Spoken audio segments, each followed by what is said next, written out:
Hello everyone, আসসালামু আলাইকুম। আজ চলে এসেছি আমাদের প্রিয় মুলাদী উপজেলার সামনে। ছোট্ট এই উপজেলা জুড়ে আছে নদী, মানুষের ভালোবাসা আর গ্রাম বাংলার শান্ত সৌন্দর্য। চলুন আজ ঘুরে দেখি আমাদের মুলাদী উপজেলার কিছু পরিচিত জায়গা আর সৌন্দর্য।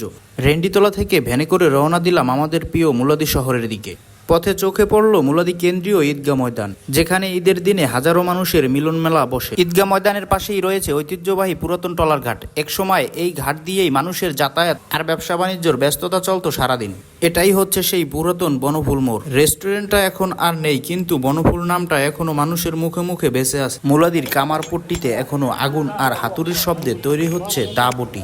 আর এটা হচ্ছে সোমবারের মুলাদী বাজারের অস্থায়ী কামারপট্টি। হাটের দিনে এখানে দা বটি ধার করাতে ভিড় জমায় অনেক মানুষ। ফুটপাতে বসেই বিক্রি হচ্ছে নানা রকমের মশলা, ছোট বড় কাগজে মুড়িয়ে সাজিয়ে রাখা হয়েছে জিরা, এলাচ, দারচিনি, লবঙ্গ সহ অনেক রকমের মশলা। এমন দৃশ্য এখন প্রায় সব জায়গার হাট বাজারেই দেখা যায়। হাটের দিনে মুলাদী লঞ্চঘাটের দিকে আসলে দেখা যায় গ্রাম বাংলার বাঁশ দিয়ে তৈরি নানা রকম জিনিসপত্র, যেমন ডালা, ঝুড়ি, খাঁচা সহ প্রয়োজনীয় অনেক জিনিস বিক্রি করছেন কারিগরেরা। বাঁশের তৈরি এই জিনিসগুলো এখনো গ্রামের ঐতিহ্য আর মানুষের দৈনন্দিন জীবনের অংশ হয়ে রয়ে আছে।